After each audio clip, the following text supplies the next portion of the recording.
Peer Deck quick and start answering the prompt that you see.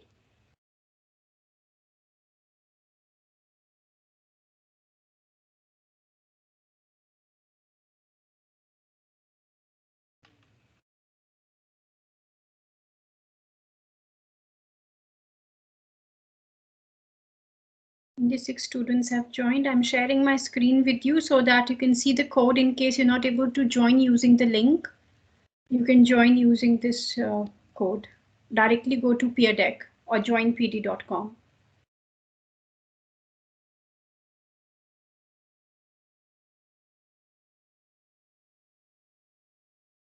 Ma'am, have you shared the link also? Yes, it is there in the chat box. So what do you wonder about today's topic, that is presentation skills? Whatever ideas, whatever thoughts are there in your mind? We discussed briefly while we were discussing speaking skills yesterday, their importance, their characteristics, and certain the checkpoints, the checklist related to certain things that we need to keep in mind when we're trying to strike a conversation, whether in a formal or an informal situation. And when it is something formal, like giving a presentation, speaking skills play a very, very crucial role in it. So we had discussed about that also, the 4 P's, out of which I had started discussing the planning stage of presentation with you, importance of presentation also with you. So whatever comes into your mind, what is the first thought, what you feel about it? I can see only 27 people who have logged into Peer Deck, so please be quick.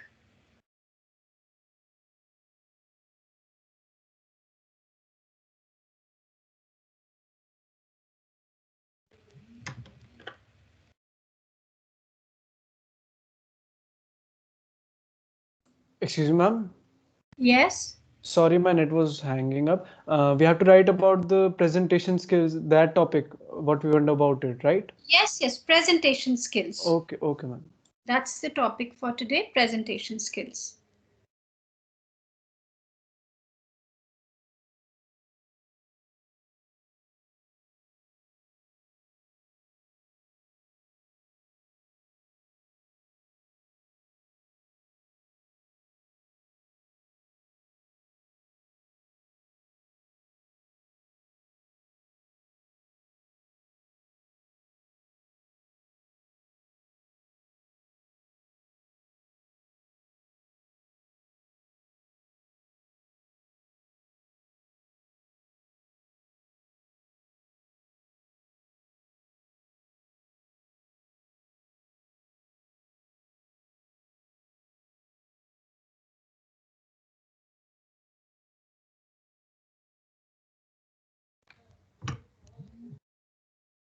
Okay, let me just check out your responses. Only 34 students are logged in.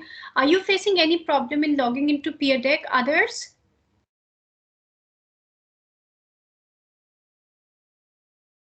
So let us just go through the responses now. Oh, that's wonderful. It's all about your verbal and non-verbal. Your body language is very important.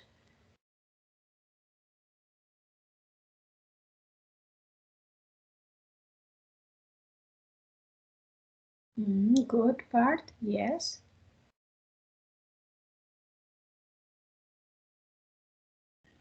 Yeah, that's actually the trick. That's the challenge regarding the presentations, Vihan. Very true.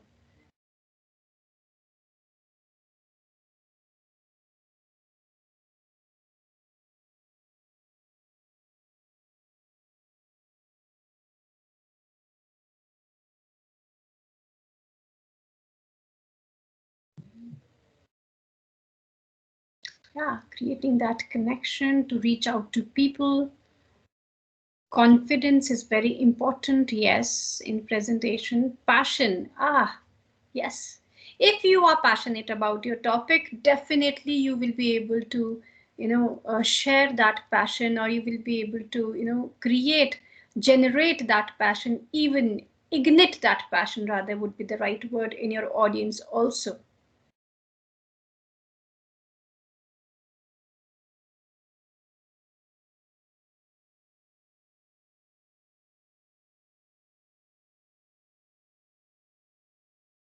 Good, Nikita, you've summed it up really well. And yeah, slides and animation add that added effect to your presentation. Wow, that's wonderful. You are so well aware of what all goes into delivering an effective presentation. Facial expressions, eye contact, teamwork, that's very important. Yes, coordination. Good, Vanchika, yes. Yeah, that's true. Boring topics can be made interesting only by analyzing the audience and making those required changes at the, like they say, at that very moment. Improvising. We need to inculcate the skill of improvising also at that very moment.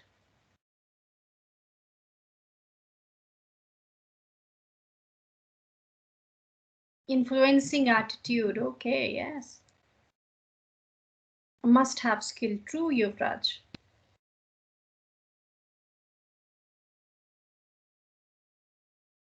Yeah, true, that is.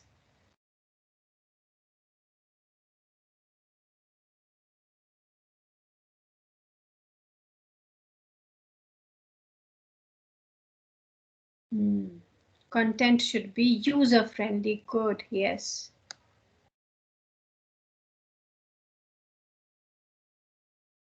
Okay, nicely summed up, Ricky. Somebody has deleted the response. Don't delete your responses. No response is a wrong response. It's always a different perspective.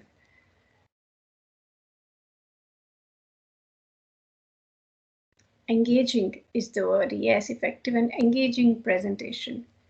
Coordination between the team and audience. Concentrate on your core message. Yeah, that's very important. Okay, this answer seems to be incomplete. Maybe the student got logged out or something. Yes, Parth, that's true. It's about videos, images, body language.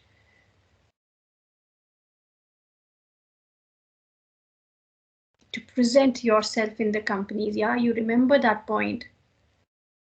To engage with the audience before starting the conversation. True, I like this word conversation. If you keep in your mind the fact that presentation is not about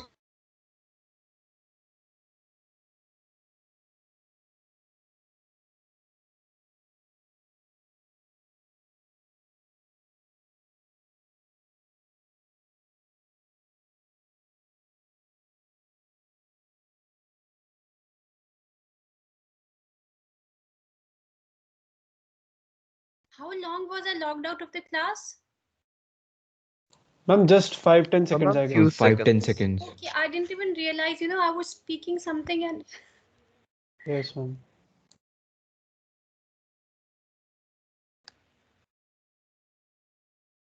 okay. Is the teams acting erratically with you people also today? I don't know. I got logged out twice or thrice. Ma'am, the internet connection is not good at my end, so I just got logged out.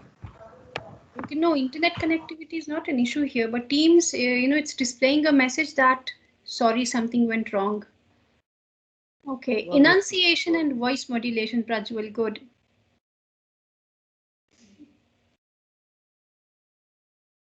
Yes. Presentations can be creative and the easiest way. True, Aryan, but at the same time, if you really do not know how to carry along the presentation, it can spell your doom also. 29 out of 41 responses. So, okay. I hope the others are also putting in their responses. When the presenter adds value to it, practice is of utmost importance. And I just hope you people realize the importance of practice while giving the presentations. That's very, very important. Okay, so presentation skills, like we had discussed yesterday when we talk about presentation, and you people have so beautifully summed up that how important presentation skills are in our life. In order to deliver effective, impressive, engaging presentations, we need to have we have to have these presentation skills in us. And I had already given you certain examples that when we talk about presentation, it is an umbrella term which covers so many aspects of presentation within it. It could be public speech, it could be anchoring a program, that is hosting a show. Your interview is also a presentation. When you present yourself in the meeting, that is also a presentation that you give. And what you give, a presentation that you give is itself a presentation, right? So raising a toast or, delivering that speech, even in an informal gathering, is a presentation. So even when you participate in a group discussion, you're presenting yourself. What I personally feel is that at every stage of our life, we are at display, except when we are alone. That's the only time when we are our real self, right? So, or maybe somebody who knows you inside out, and such people are rare, right? So I generally don't believe in the concept of best friends type. So such people are rare. So with whom you can be your real genuine self. But there can be people, of course. So presentation skills are important because they help you to display a certain image of yourself and to brand yourself, is what we discussed yesterday. So when we are going to understand the nitty-gritties of presentation skills, we are going to understand it under the 4 P's: planning, preparation, practice, and finally performance or presentation itself, right? So yesterday we discussed why the planning stage, like if you fail to plan, you plan to fail. So when we talk about the planning stage, the important aspects of your planning are, what is the purpose, who is your audience, right? Then what is the occasion where you are presenting, who has asked you to be present over there, right? And what is the title and the topic of your presentation? What will be the duration of the presentation? Does duration of the presentation have any impact on your presentation? Yes, ma'am. If Yes, the ma'am. duration is too long, What then what ma'am, if the Yes. duration is too long, then the audience might lose interest in the presentation. There's a term, death by presentation, because the presentation becomes so boring that the I people love die that. of boredom. Yes, death by presentation. I just loved that, phrase that you used, or the sentence that you used, death by presentation. So that's something, the duration is very important. What I meant by this point is that, for example, you people asked me that, ma'am, how long the presentation should be, how many slides should be there. So when I said that, see, I've given you the time limit of 10 minutes. So that automatically puts a limit on the number of slides that can be there in your presentation. And the number of slides also depends upon the topic, and it also depends upon how many group members are there in your team, right? So duration, if you have been asked to deliver a presentation for 1 hour, there will be a difference. If you're asked to deliver the same presentation for 15 minutes, there will be a difference. 1 hour presentation will allow you scope of maybe including videos, including audios, maybe including a role play also, right? Involving the audience with the help of some kind of activity also. But when you have been given maybe just 10 minutes or 15 minutes of delivering the presentation, then you need to curtail, then you have to focus only on the specifics, the takeaways of your presentation. What is that, the cream on the top, the gist, the most significant points of your presentation, that those points need to be highlighted, or you need to focus on one particular aspect of that topic, and then decide that for these 10 minutes, this is the time given to me, and this is the aspect that I can dwell upon, or these are the points that I can touch upon. There is a difference between the two. What is the difference? This is the aspect I can dwell upon, and these are the topics, or these are the points that I can touch upon in the 10 minutes. What is the difference in these two strategies that I'm talking about, mentioning? It can be that some topic you want to explain it in detail, and your main concentration of the PPT will be on that thing, and some points you'll be just kind of giving a gist of that An this is overview. also there, but yeah, giving an overview, sum up them, but you can't explain them because you have a time limit. Because there is lack of time, right? So, and I have come across situations, and such situations myself while delivering a paper presentation. And trust me, paper presentation is more difficult than PowerPoint presentation in my field, that is literature. Generally, we use the mode of paper oral presentations rather than PowerPoint, though nowadays people have started using PowerPoint also, because we have our research papers on which we deliver the presentation. So, the time given to individual speakers in my panel was 10 minutes, 10 to 15 minutes. However, there were two speakers before me who took extra time. And the result was, when it was my time to read my paper, I was given only 5 minutes. So just imagine, you are prepared for 15 minutes presentation, paper presentation, and then ultimately you're asked to sum up your idea in 5 minutes. It is very difficult if you do not know what is the crux or what is the idea, like Rama mentioned, core idea of your presentation. You're not very clear about it, or you have that greed of reading out or spelling out each and every point that is there in your topic. You just cannot sum up the presentation in 5 minutes. So that is what is improvisation all about, that you must know the art of condensing the information, elaborating the information, deciding what is not very much important, deciding this can be displayed for some time. So these are certain changes that we can make depending upon the audience, depending upon the situation in which we are put. So that is why it is said that presentation, it is a skill and it is an art. Simply standing on the stage and opening the PowerPoint and reading out, or just speaking simply what is there, is not giving presentation. There is a difference between delivering effective presentation and just delivering a presentation. So the planning stage we had discussed yesterday, the purpose of presentation is either to inform or to persuade or to demonstrate. Whenever a new gadget is launched, a new phone is launched, you must have come across so many presentations. Steve Jobs is known to give wonderful presentations, right? So those presentations are for the purpose of persuading, information, and demonstrating also, because you're demonstrating, you're informing them about certain features, and you're persuading at the same time, because the press is going to be there. So the kind of reviews they are going to write about the product, right?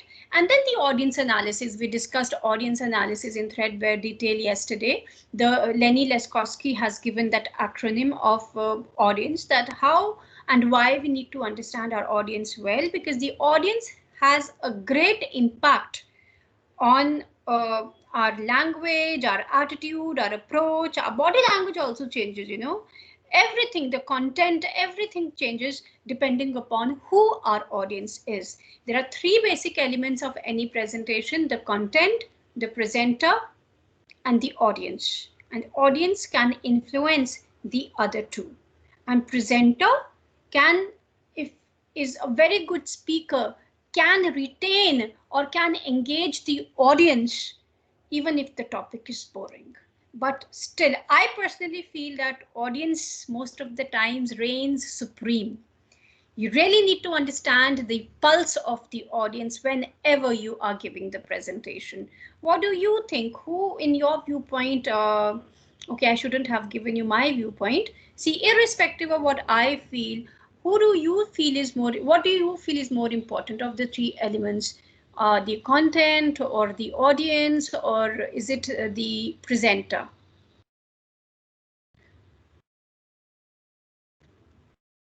Yes?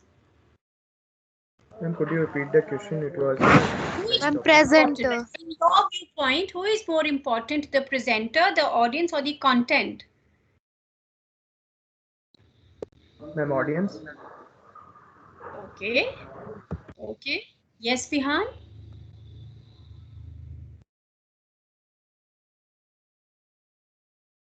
Yes, Vihan.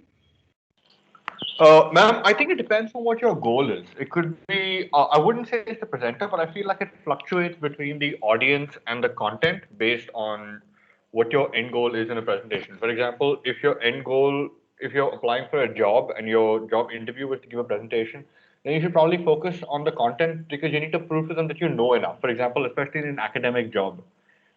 But you also need to focus on the audience quite a bit because if you can be compelling or captivating towards them, they might agree to give you a job based on how your performance was.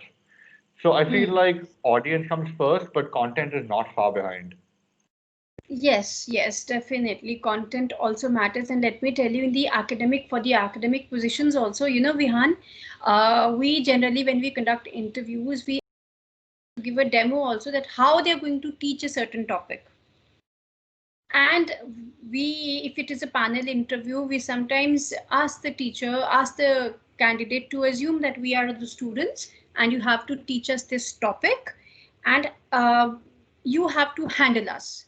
So I, you know, sometimes tend to be the naughtiest of the students, that how are you going to, you know, if you are put in such a situation, so how are you going to handle this situation?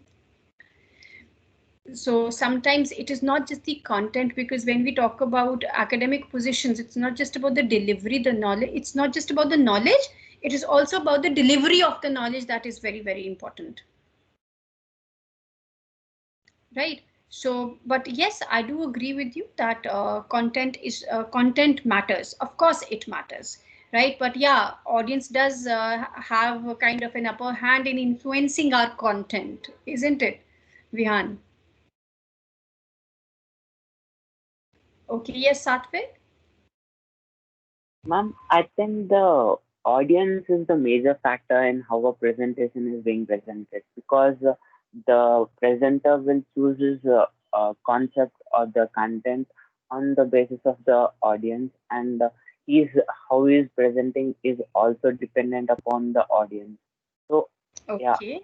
the presenter is also a major factor, but he thinks about the audience, like how the audience are gonna take this like content, Okay, and yeah, he that changes his content. ultimately the presenter does think about the audience while Yes, writing, while preparing that presentation, is what you're saying, right? yes, ma'am. Yes, Rama. Ma'am, I think the presenter and the audience means contain 50-50% importance out of 100. Okay, That can be good. okay, okay. So you feel that both are important. Okay, yes, Shekhar. Shekhar Vashisht? Shekhar?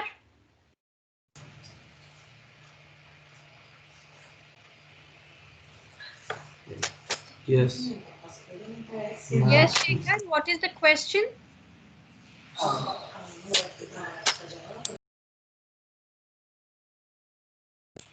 Shekhar Vashisht?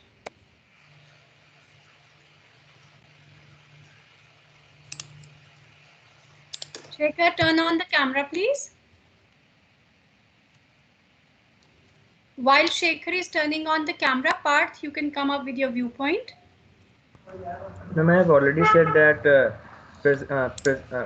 audience are major, more important than the content, because the audience can alter the content, like you are presenting some presentation and the audience are not able to understand that, so you have to improvise and make your content more adapted to the To the person's audience. audience. Okay, okay, okay, good. Yes. Shekhar, is the mic working now?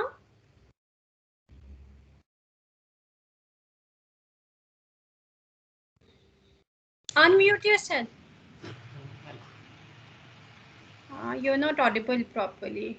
Okay, you can just type out your response in the chat box and turn off the video. Okay. Yeah. Thank you. Thank you so much. So, okay, so most of you feel that, yeah, audience is more important, but like Vihan says, content is equally important. And like Rama feels that both are somewhat important, the presenter also and the audience also. Well, this is a debatable topic. I cannot say that what if I feel that the audience is important, others will also feel that the audience is important. Some people feel it is the presenter who is more important, because if the presenter is good, the presenter can make an uninteresting topic also interesting, right?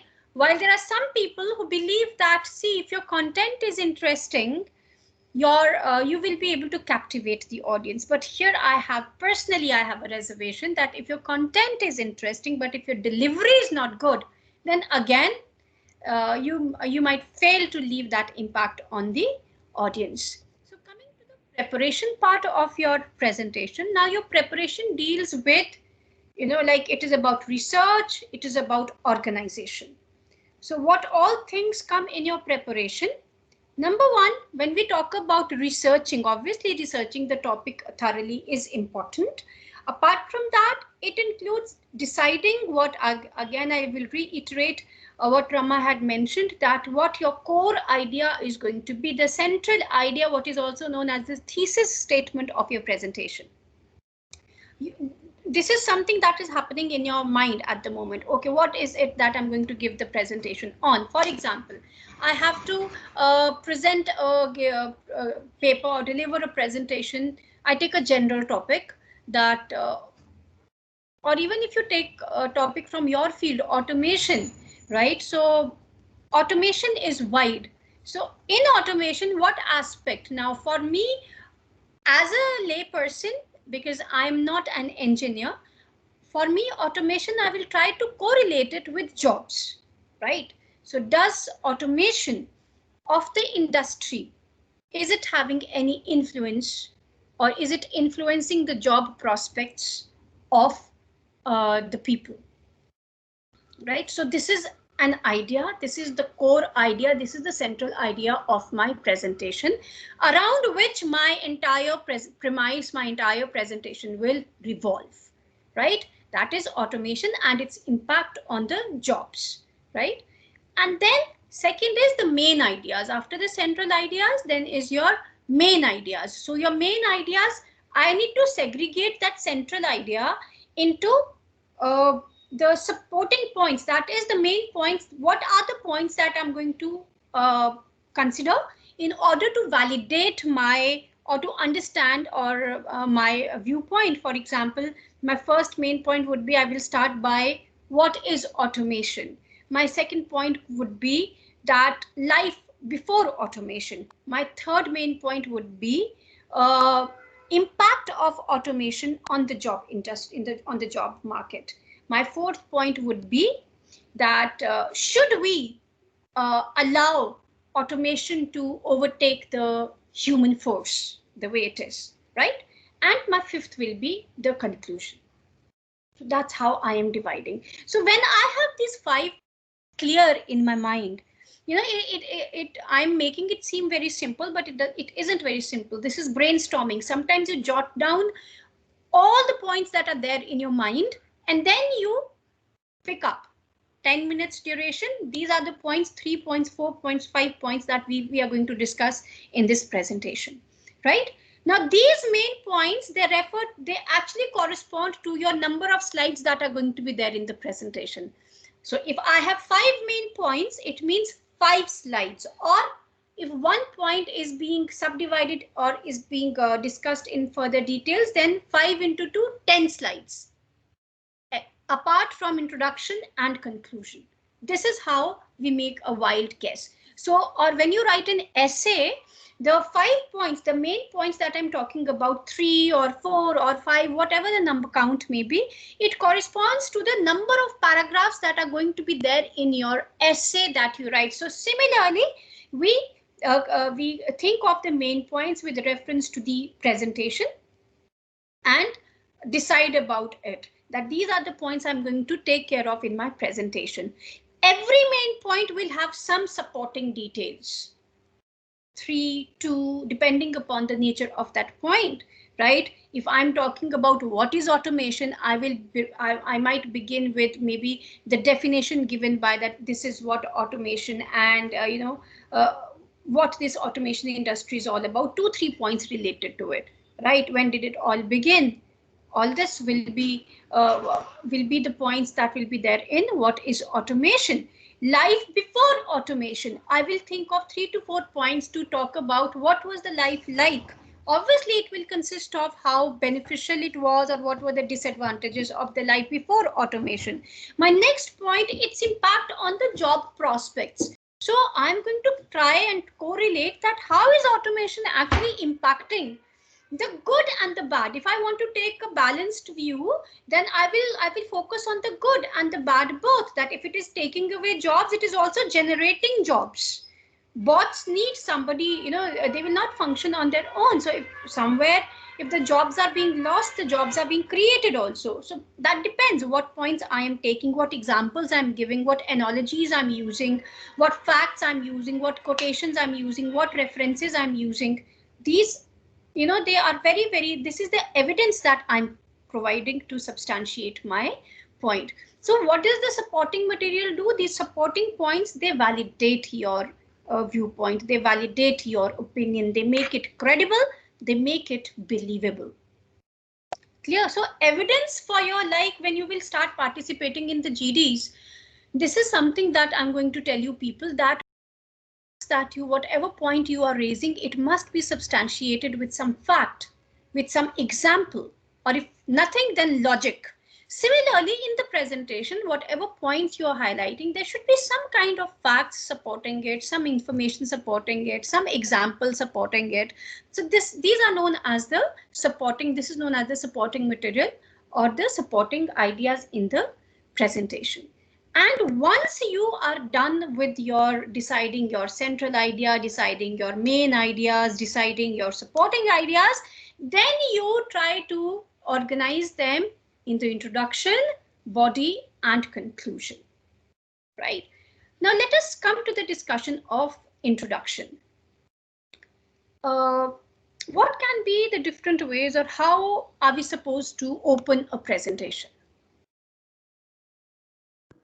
By introducing a basic idea of our topic that we are about to discuss in a way which is neither too long or too elaborate. Okay, that's one. You introduced the topic, right? Like, good morning, everyone. Today we are going to deal with the topic of presentation skills, which all of you understand is a very important skill that all of us should imbibe. Right, Parth? Something like this, you're introducing the topic, Yes, emphasizing its significance or its role or whatever. Yes, ma'am. Okay, so that's one way. That's one standard way of opening the presentation. Yes, Aditya? Ma'am, by asking a basic question. Yeah, very good. That can be another way. Question, that's the most popular way. I love this way of opening the presentation. Throw a question at the audience. When you open the presentation with a question, what happens? Ma'am, I think interest will be generated. Yes, ma'am, generated. Yes. And audience attention. Audience attention, you get the attention of the audience, right? Because questions always attract attention, always, right? So you automatically, when you compel them to think, you give them food for thought, right? Yes, participation will also grow. Yes. And participation. Yes, exactly. You will make the audience alert, you will make them participative. Yes, Aditya. Akshat, sorry. Akshat. Sorry, ma'am, that was mistake right there. Okay, no problem. Any other way of opening the presentation? One is the general introduction that we give. Second is question. Rama? I'm taking a story. Very good. Anecdote or a story. How will that a powerful quote. Sorry? Using a powerful quotes. Yes, you can. Fourth is you quotes. You use quotations, right? Quotation, but which introduces your topic. Yes, right, which is related to your topic. And stories, everyone is interested in a story. If I begin my presentation with I would like to share an incident which happened with me today. What happens immediately? We are always interested in other people's life, what happened with this individual, or we are all ears to listen to the story that is being narrated, because once upon a time, still these words still hold the same magic the way they used to, ages and ages ago. Whosoever came up with this concept of once upon a time, right? Ariman. Ma'am, can you hear me now? Sorry? Can you hear me? Yeah, I can hear you. Okay, ma'am, giving them a scenario. What if steam Yes. engines never existed like that? Or what Yes, if very good, very good. We can give a scenario, we can give a situation to the audience. That's also very interesting. Yes, Parth? Opening a conversation with a small animation, something. Yes, you can use an animation. Very good. That is also another way of opening up the presentation. You can straight away begin with a song, with an audio, with a video, right? You have to ultimately, the purpose of your introduction is to get the attention of the audience. So or you can use some startling statements or facts or figures which can actually shock the audience into listening to you. Oh, this is also possible. Is that so? Right? So this is how you have to make that effort that your introduction is very impressive. Yes, Akshat. I'm picking up experience from the audience? Yeah, you can pick up, you can from the situation at that particular moment. That's what you're saying, Akshat, right? Yes, ma'am.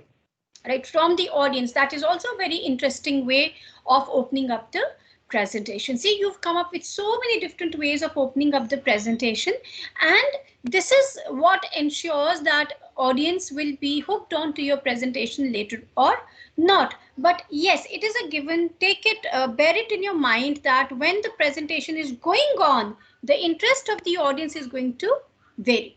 They will be listening to you and they won't be listening to you. Yes, Satvik.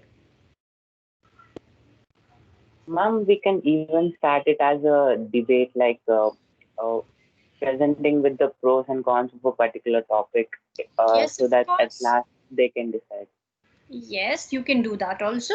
Yes, Parth? Starting a presentation with a joke.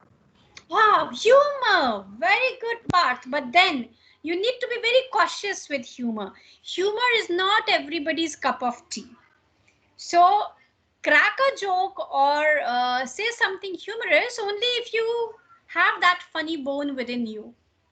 As I Or know, ma'am, it could end up in a problem also. I mean, in the starting as well, if they don't laugh at you at your joke, then it can be a problem, kind of. yeah, Or actually it brings your morale down. कि yeah, कोई yeah, भी नहीं exactly. Hansa. Mama, it should be more awkward than. Yeah. It's not just about morals, but it could be very offending to someone. Like if you present a joke, it would be offensive to someone, whatever you do. You have to be very careful with humor, that it should not be offensive, and you are able to actually tickle the funny bone of the people. So some of you who are genuinely humorous, you who are, very happy-go-lucky kinds, humor comes naturally to you. Then, of course, you don't have to work on it. It will be a part and parcel of your life. It will be part and parcel of your presentation. Yes, Satvik. Sorry, ma'am, my hand was raised. Okay, no I problem. left it there. But yes, what I believe is that if you can add that, that tadka of humor in your presentation, it will always make your presentation very interesting, because you will be able to lift the monotony that surrounds the presentation. But then you have to be a little careful with that. If you're able to make the audience laugh here and now on sometimes situational humor, sometimes an anecdote, sometimes a joke, actually, it actually helps to lift the monotony. Sometimes humor can emanate from your own self also. And that's very interesting way of sometimes overcoming your mistakes, or not overcoming, but sometimes hiding your mistake, or if something actually you have made a mistake, so you don't look ashamed, or you don't look embarrassed, but rather you highlight or you play with that mistake in a humorous way, right? So humor work wonders. You should be humorous. That's the only thing. You should know how to be humorous, right? So next we come to the body of the presentation. Now when it comes to the main body of the presentation, the main message of the presentation, now here obviously deals with all those main points and the supporting points. Here you have to be a little careful, because you have different type of audience, right? We have the visual audience, then we have the auditory audience, and then we have the kinesthetic audience. What do you think? There are three types of audience that we talk about: visual audience, then auditory audience, and the kinesthetic audience. What are these three types of audience? Who are the visual audience? Yes, Aditya? Ma'am, as name suggests, ma'am, visual, they are just they are here to ma'am see, or I'm not getting the right word, but they are just here to see what is being explained. That is visuals. They need visuals for better understanding. Is that what you're trying to say, Aditya? Yes, ma'am. Yes. Yes. Anybody else? Who is the auditory audience? Yes, Akshat? Ma'am, what I think is that some people prefer, visual explanation. Like for me, I prefer, words over pictures. So I guess what auditory audience mean is that, like myself, I prefer to, combination of words and not pictures.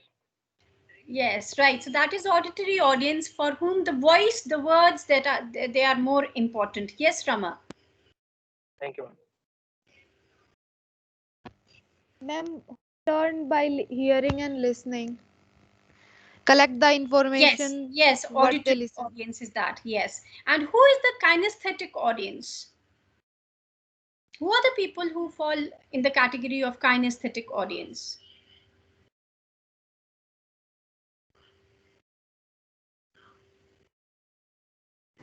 Yes, anybody?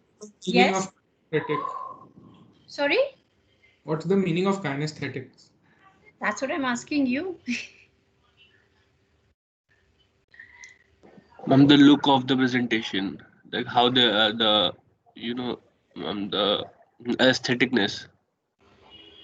No, it has nothing to do with aesthetics. Understand by activities. Activities. Kinesthetic audience wants to feel, wants to experience what is being explained. Yes. Is it clear? That is the kinesthetic audience. That is they need to have that environmental, that real exposure. So if I am delivering the presentation, a topic on presentation skills, then they want that environment, that a presentation should be there in order to understand how a presentation has to be given. If I'm saying that this is how you have to make the slides, then they need to see that. They need to feel that. They need to experience that. That is the kinesthetic audience. Yes, Akshat. Ma'am, would posture count in that? Your voice isn't clear, Akshat. Ma'am, I'm asking, would your posture, your body language count? My personality. See, if my topic deals with presentation skills, then of course it will. But if it is dealing with any other concept, then that individual needs a role play. Or for example, nowadays in schools, experiential learning is being introduced. That is, if the concept of smell is to be introduced, then kids are being introduced to different types of odors. So they smell it actually, what is odor, what is taste. So they're made to taste different types of things to understand what is sweet, what is sour, what is salty, what is bitter. This is kinesthetic learners. These are, yes, Rama.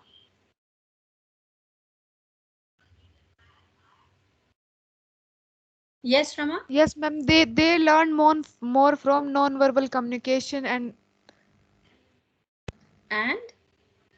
ma'am, only that.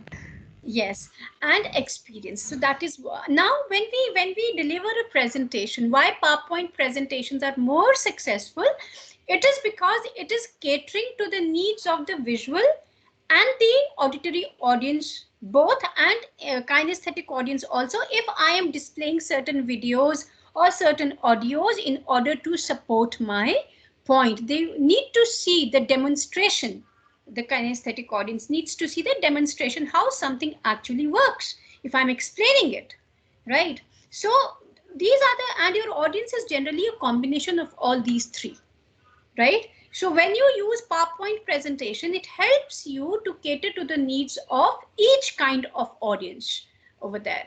So these are the different types of audience that we come across, and if we cater to the needs of all these three types of audience, our audience is a mix of, then it is far easy for us to retain the interest of the audience during the discussion of the body of the main part of our presentation.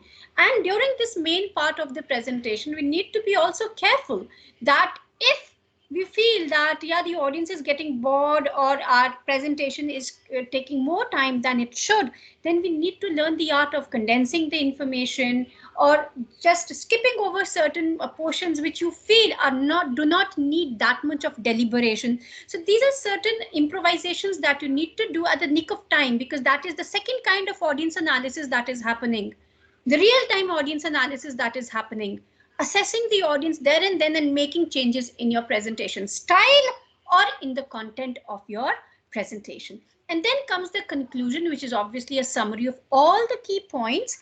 Summary, like your introduction, should be equally very impressive. The reason being that audience is very alert and attentive in the beginning and towards the end.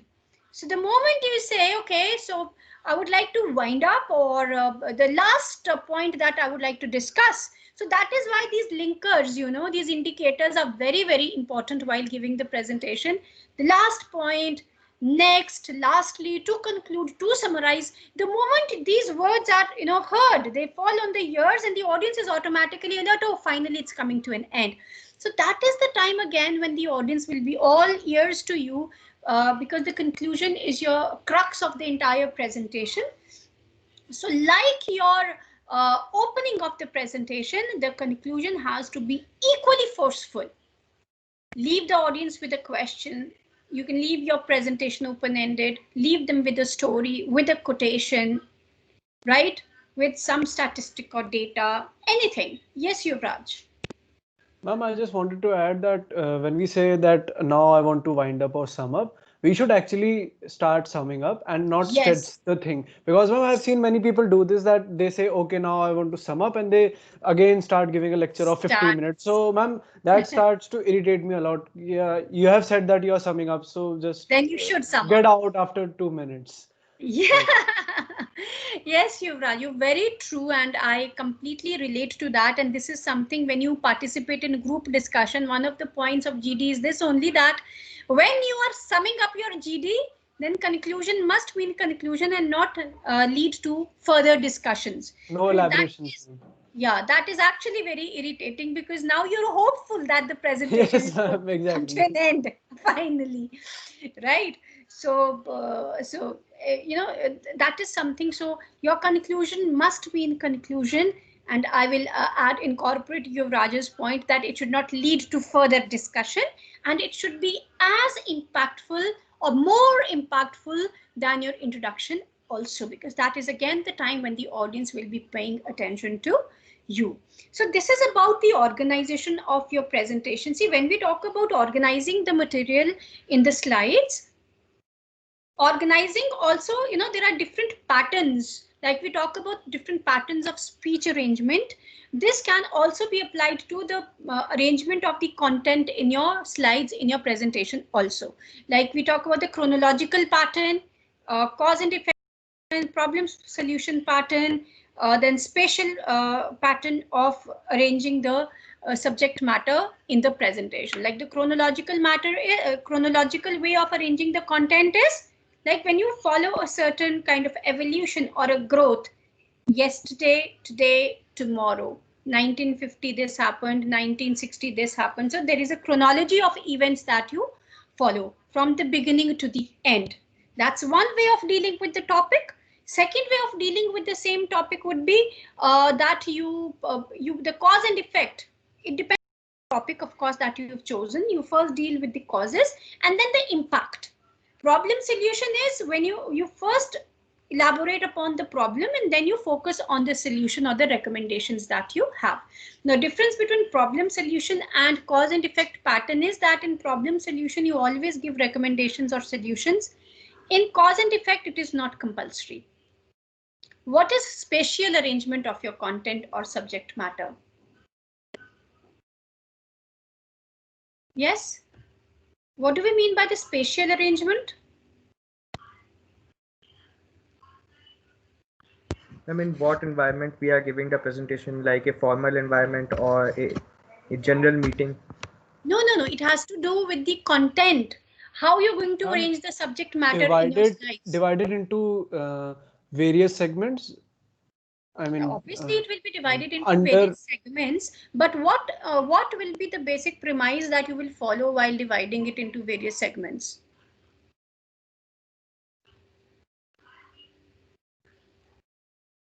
Yes, anybody? What is spatial arrangement of subject matter? Yes, Parth. It's about how we arrange the pattern and so that help the audience to, to grasp the thing.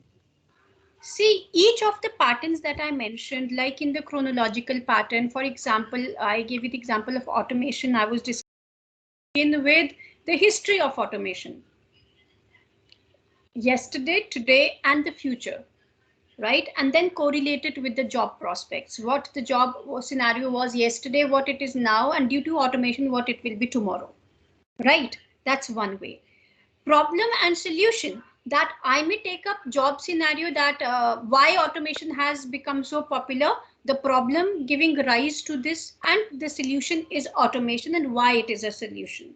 Right, or if you feel automation is a problem, then why it is a problem and what can be a viable solution, which can be a balance between the two. Depends upon which perspective you want to present. Then we have the cause and effect. What are the causes that have led to automation, and what is the impact of automation on the job industry? That's another way of dealing with the same topic. Spatial arrangement has to do with the space, the area, local, national, international, rural, urban, Indian, Western, East, West.